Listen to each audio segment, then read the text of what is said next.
চব্বিশের গণ অভ্যুত্থান পরবর্তী রাজনৈতিক টানাপোড়েনের অভিঘাত এখনও পুরোপুরি অস্তমিত হয়নি। ভোটাররা সক্রিয়ভাবে পরিবর্তনের পক্ষে অবস্থান নিয়েছেন। অংশগ্রহণমূলক ও প্রায় সংঘাতমুক্ত ভোটে বিপুল সংখ্যাগরিষ্ঠতা নিয়ে বাংলাদেশ জাতীয়তাবাদী দল এবার সরকার গঠন করেছে। দীর্ঘ সময় পর ক্ষমতার মসনদে বসা বিএনপির জন্য অপেক্ষায় বহুমুখী চ্যালেঞ্জ। অর্থনৈতিক বাস্তবতায় সাধারণ মানুষের প্রত্যাশা দ্রব্যমূল্যের ঊর্ধ্বগতির পাগলা ঘোড়ার লাগাম টানা, চাঁদাবাজি দখলদারিত্বের রাজনীতি থেকে বেরিয়ে এসে দুর্নীতিমুক্ত সমাজ ব্যবস্থায় পেশি শক্তির ব্যবহার হবে না প্রত্যাশা তাদের। মব কালচারটাকে অনেকাংশে যেন দমন করা যায় সেটা নিয়েও বিএনপি সরকারের কাছে আমার দাবি থাকবে। ৮০ টাকা ৮৫ টাকা চাইল কিনে খাইতে হয়, এখন এই খাইয়ে তো আমাকে চলে না, আমরা জানা হয় টাকা বাসা ভাড়া দিতে পারি না। আমরা মরিয়া যাইতে রাজি, চাঁদা দেব না।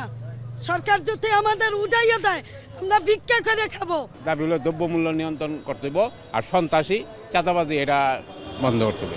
অর্থনৈতিক সংকটকে রাজনৈতিক স্লোগানে ঢেকে না রেখে কার্যকরী পদক্ষেপ চান জনগণ। বাংলাদেশ ফার্স্ট যে নীতির কথা আসছে বারবার, সেই নীতিতে কর্মসংস্থানে থাকবে না অপ্রতুলতা।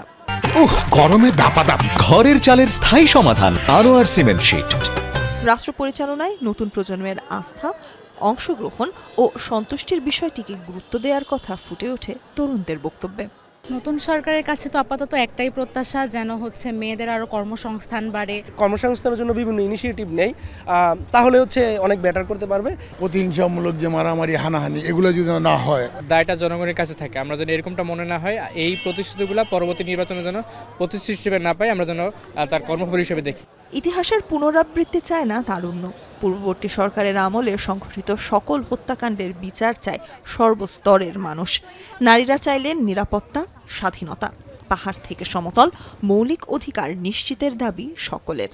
বিচার ব্যবস্থা এবং আইন শৃঙ্খলা যেন নিয়ন্ত্রণে নিয়ে আসা হয়। আপনারা দেখবেন যে আমরা বিগত ১.৫ বছরে আসলে এরকম অনেক ঘটনা দেখেছি যেখানে আসলে পুলিশ ঠিকমতো কার্যকর হচ্ছিল না, সরকার ঠিকমতো পদক্ষেপ নিতে পারছিল না।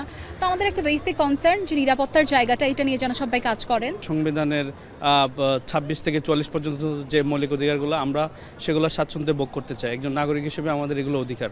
হামলা মামলার রাজনীতি প্রতিস্থাপিত হবে সুস্থ ধারার রাজনীতিতে, যেখানে সাম্য, সমতা, সৌহার্দ্য বজায় থাকবে। আসছে ৫টি বছর, এমনই প্রত্যাশা সাধারণের নতুন সরকারের থেকে।